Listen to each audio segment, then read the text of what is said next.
Cantó sobre la ternura, la paz y los padres mucho antes de que el mundo aprendiera lo frágiles que podían ser esas palabras.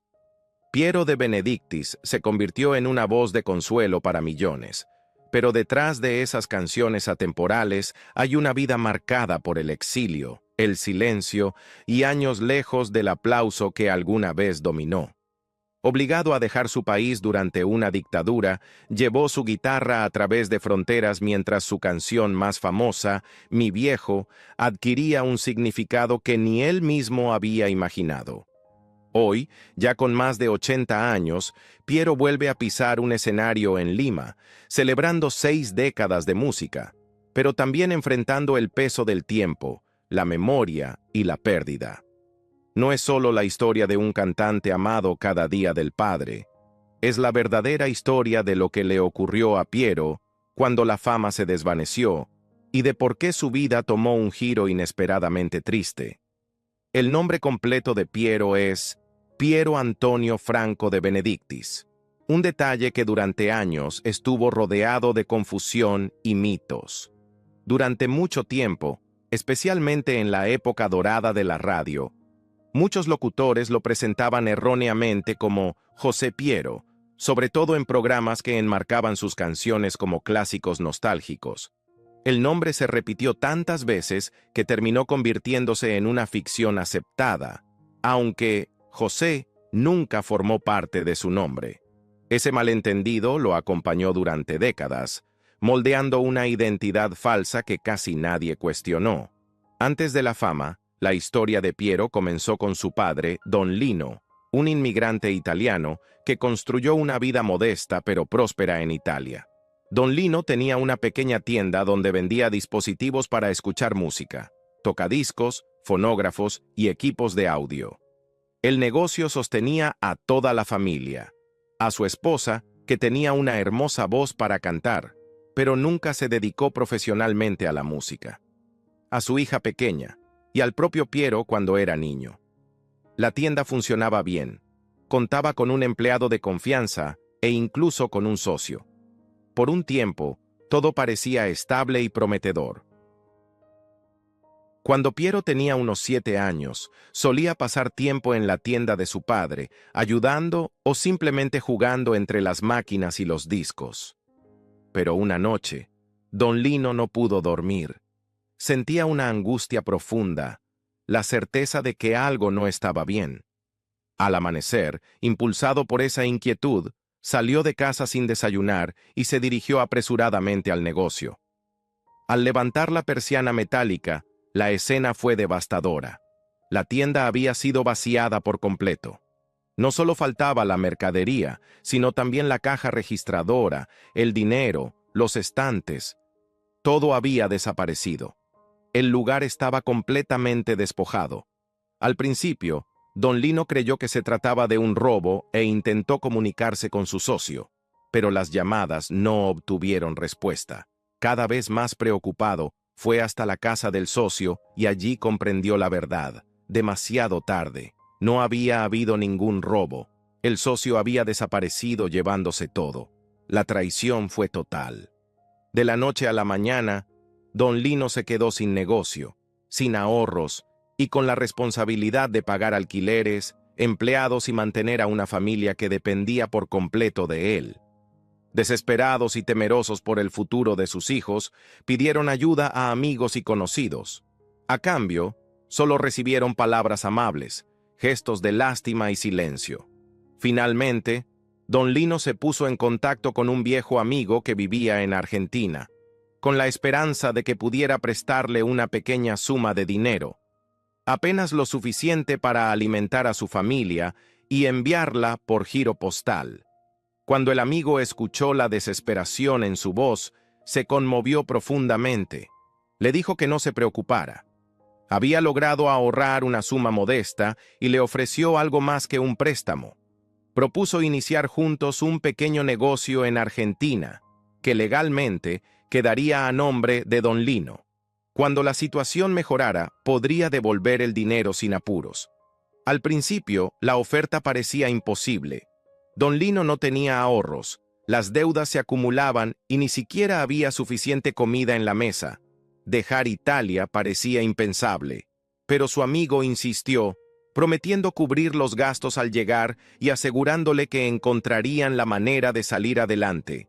Sin más opciones, Don Lino tomó la decisión más difícil de su vida.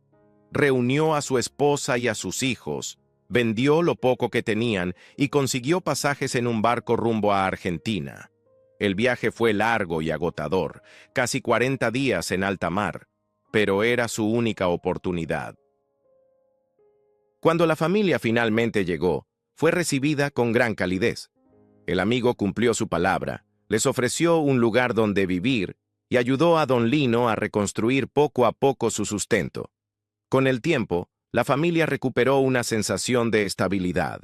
A medida que la vida se ordenaba, el pequeño Piero alcanzó la edad escolar y fue inscrito en la escuela primaria.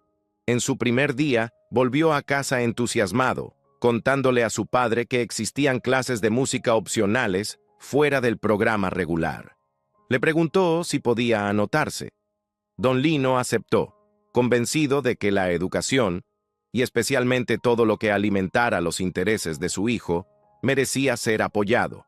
Sin embargo, las clases comenzaron con una teoría estricta, páginas llenas de símbolos y normas, muy lejos de la guitarra que Piero anhelaba sostener. Frustrado, se sentía fuera de lugar, pero una vez inscrito debía continuar. Con el paso del tiempo, y guiados por su profunda fe católica, sus padres decidieron inscribirlo en un seminario. Piero no protestó. Lo aceptó en silencio, moldeado por los valores y la disciplina con los que había crecido, sin saber que esas primeras dificultades influirían más tarde en el artista en el que estaba destinado a convertirse. Un día, durante una misa en el seminario, un grupo de jóvenes comenzó a cantar canciones de alabanza acompañadas de guitarras. Piero, aún adolescente, notó de inmediato que algo no estaba bien. Las guitarras estaban terriblemente desafinadas, los acordes torpes y descuidados. Incapaz de ignorarlo, se acercó con suavidad. Tomó una de las guitarras y comenzó a tocar el mismo himno, esta vez con acordes limpios y un ritmo correcto. La reacción fue inmediata. Los sacerdotes quedaron atónitos. Se miraban entre sí preguntándose de dónde había salido ese muchacho, quién le había enseñado y cómo podía tocar con tanta naturalidad. Desde ese momento, Piero fue invitado a formar parte de manera permanente del grupo musical del seminario.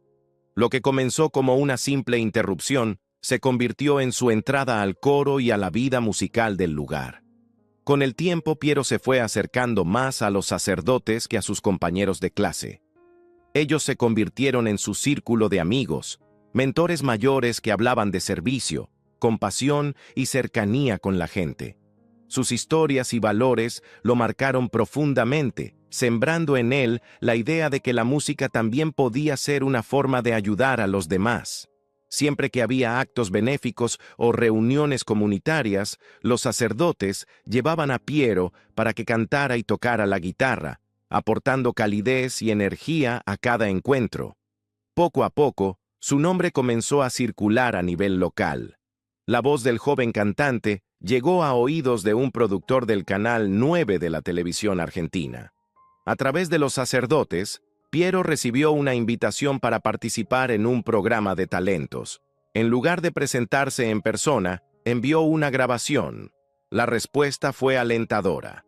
Su voz, su carisma y su presencia destacaban. Pronto comenzó a aparecer en programas populares y su reconocimiento creció de manera constante. Su creciente popularidad terminó por captar la atención de un ejecutivo del sello Philips, quien visitó su casa y lo escuchó tocar. Esta vez la propuesta fue seria. Nada de concursos ni apariciones ocasionales. Se trataba de un lanzamiento profesional.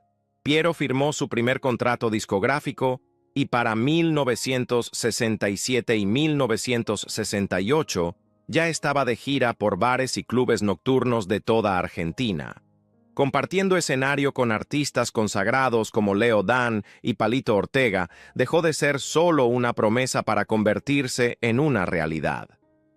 En ese momento de su vida, Piero vivía una etapa de entusiasmo y posibilidades.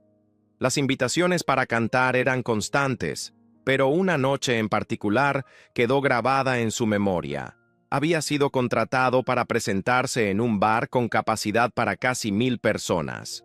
Mientras se preparaba para salir rumbo al show, conversó con un amigo cercano llamado José Cherkassky, a quien ya conocía por amistades en común y por su vínculo con el mundo editorial.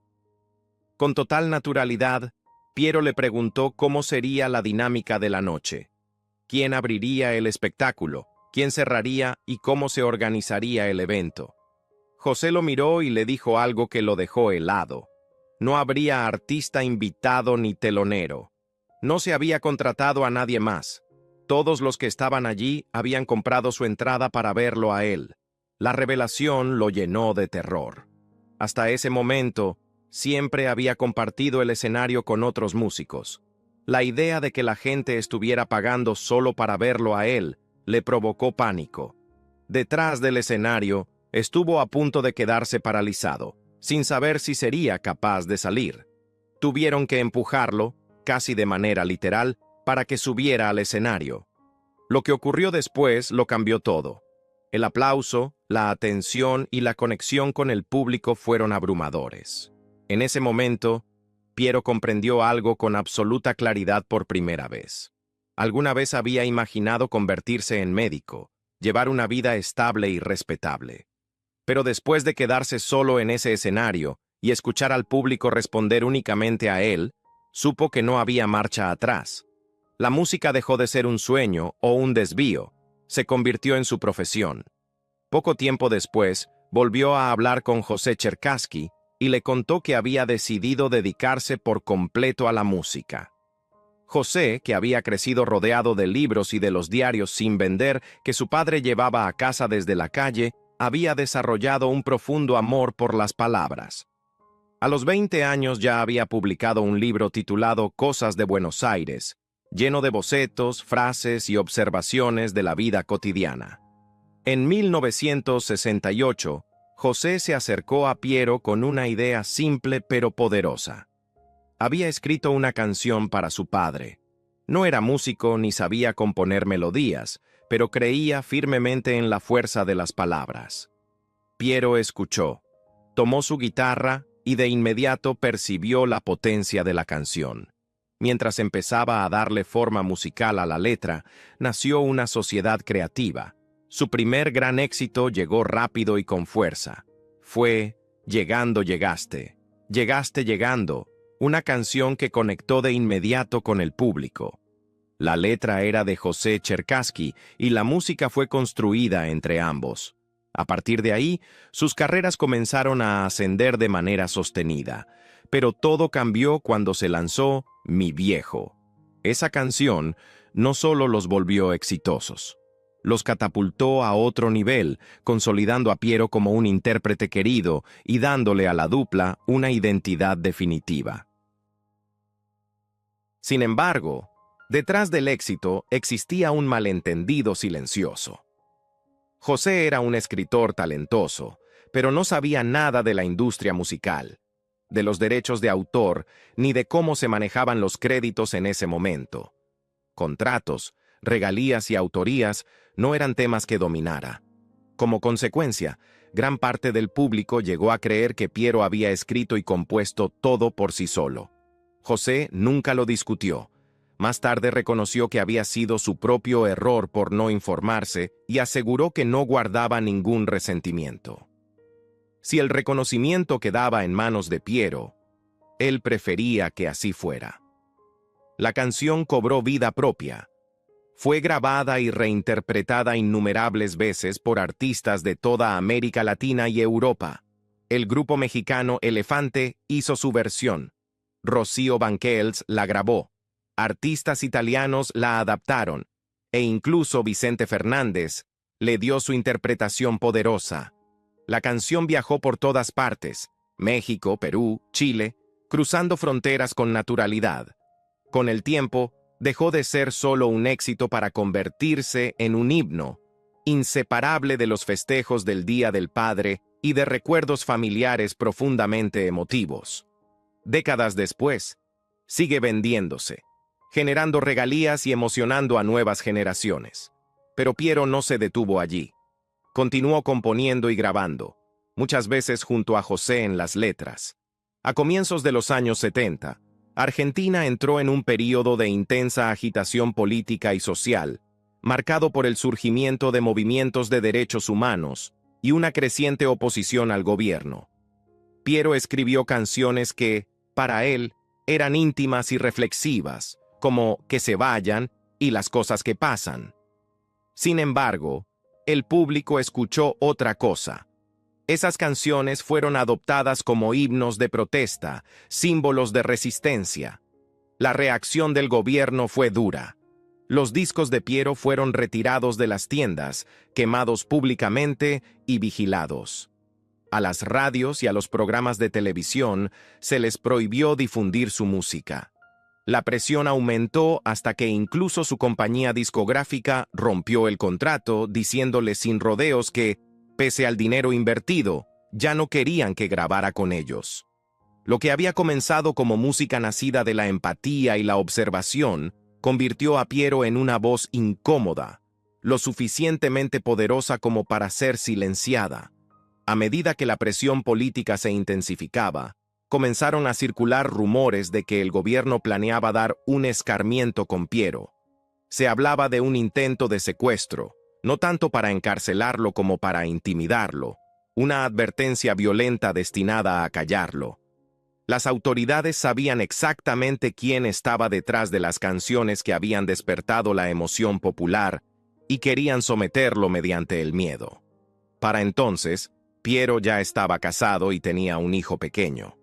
Proteger a su familia se convirtió en su única prioridad. Negándose a ponerlos en riesgo, tomó la dolorosa decisión de irse al exilio. Huyó de Argentina y se estableció en Madrid, España, donde vivió casi 4 años. Llegó con casi nada, sin estabilidad, sin garantías y con muy poco dinero. El costo emocional fue enorme, sobre todo en los períodos en los que estuvo separado de su esposa y su hijo, sin saber cómo reconstruir su vida, ni siquiera cómo ganarse la vida. Para sobrevivir, Piero volvió a la tierra. Comenzó a cultivar verduras, aprendiendo agricultura desde cero. Lo que empezó como una necesidad terminó convirtiéndose poco a poco en una forma de vida. Trabajó, enseñó a otros y vivió en silencio, lejos del escenario. Cuando el clima político en Argentina empezó a suavizarse, sintió que tal vez había llegado el momento de regresar. Sin embargo, de vuelta en casa, recuperar su carrera artística resultó mucho más difícil de lo que había imaginado. El lugar que alguna vez ocupó como compositor e intérprete reconocido ya no estaba fácilmente disponible. En busca de estabilidad, volvió a mudarse, esta vez a Colombia, llevando a su familia con él. Allí, el destino volvió a intervenir. Una devastadora erupción volcánica azotó la región, sepultando comunidades enteras. Piero no lo dudó. Se sumó a las tareas de rescate, ayudó en todo lo que pudo y donó el poco dinero que tenía. Aprovechando su reconocimiento público como la voz de Mi Viejo, ayudó a visibilizar la tragedia. En agradecimiento por su solidaridad y compromiso, el gobierno colombiano le concedió la ciudadanía, que se sumó a su nacionalidad italiana de nacimiento y a su identidad argentina naturalizada. Años después, Piero recordaría una anécdota íntima e irónica relacionada con su canción más famosa. Cuando le mostró Mi Viejo por primera vez a su padre, Don Lino tenía apenas 39 años. Tras escucharla con atención, Don Lino sonrió y dijo que la canción era hermosa, pero que no le gustaba. «Me estás tratando como a un viejo», bromeó, «y yo todavía soy joven». Algunos creen que la nacionalidad colombiana de Piero fue el resultado de un favor aislado o de un gesto simbólico, pero la realidad es mucho más concreta. Esa ciudadanía le permitió trabajar libremente y reconstruir su vida a través de fronteras, reflejando una carrera que siempre existió entre países. Nacido en Italia, formado en Argentina, acogido por Colombia y más tarde recibido en México, Piero nunca perteneció a un solo lugar. Su vida y su obra se desarrollaron a lo largo de continentes, no por casualidad, sino como consecuencia del exilio, la resiliencia y la reinvención constante. Aunque muchos lo asocian de manera superficial con solo dos canciones, Llegando llegaste y Mi viejo, su trayectoria cuenta una historia muy distinta. A lo largo de las décadas, Piero grabó 33 álbumes, una producción extraordinaria que pocos reconocen. Su catálogo incluye decenas de canciones menos conocidas que conservan la misma carga emocional y profundidad lírica, aunque nunca alcanzaran la misma difusión masiva. Su carrera no se construyó sobre un único momento, sino sobre la constancia y la abundancia creativa. Piero también se aventuró más allá de la música. En 1970, protagonizó una película titulada El profesor patagónico. Aunque el proyecto amplió su horizonte artístico, no fue una experiencia fácil, y con el tiempo le trajo más desgaste que éxito.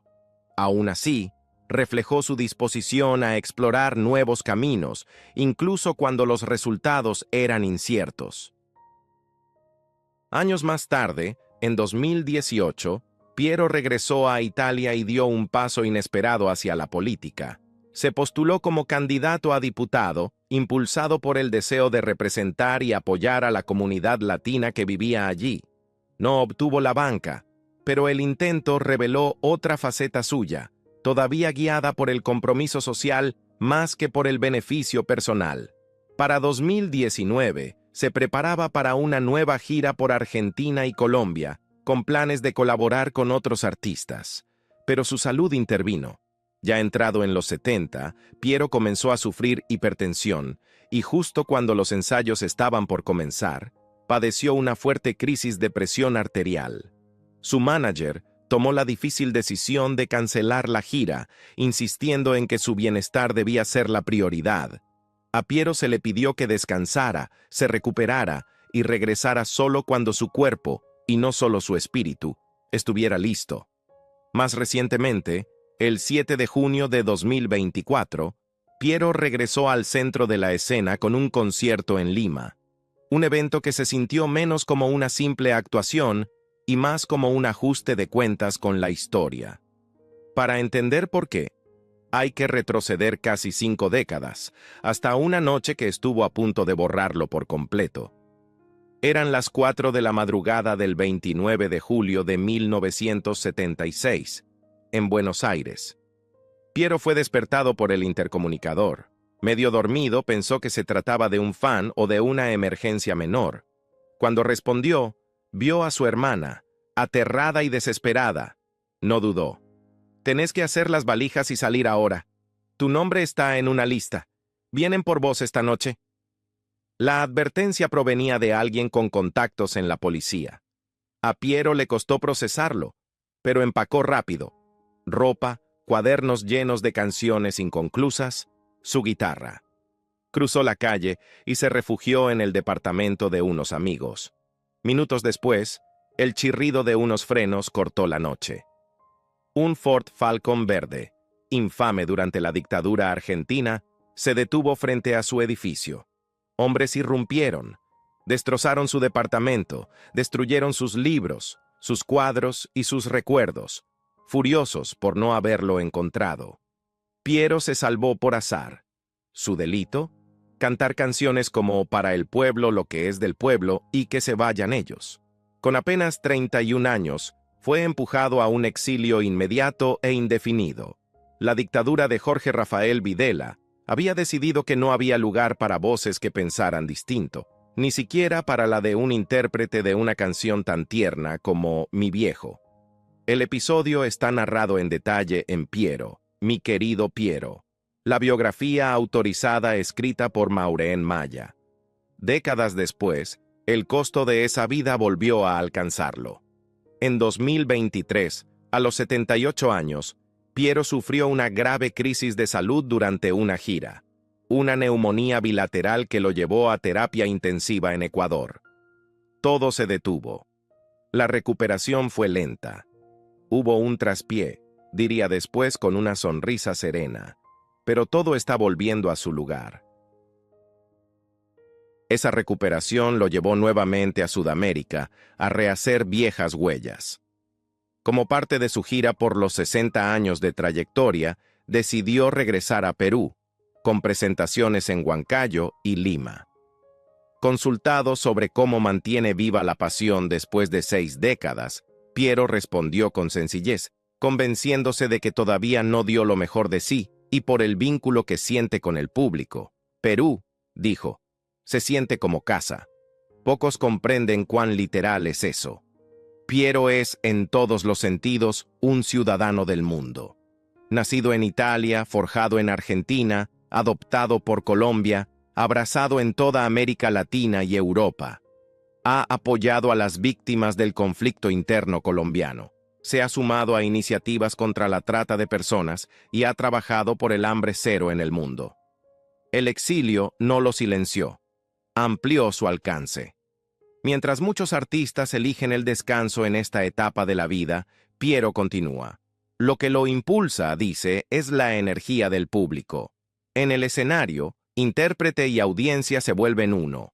Esa comunión sigue importando. Gran parte de ese recorrido se forjó junto a José Cherkassky, su colaborador de muchos años. Muchas canciones de Piero aparecen acreditadas como Piero José o José Piero, reflejo de años componiendo juntos, entre mates, madrugadas y sesiones diarias disciplinadas. Cherkassky, periodista y compositor, dijo alguna vez que eran personas muy distintas. Piero atraído por la paz y la ternura. José por la política y la confrontación. Pero esa tensión funcionó. Clorato de potasio y azufre, bromeó una vez Piero. ¡Boom!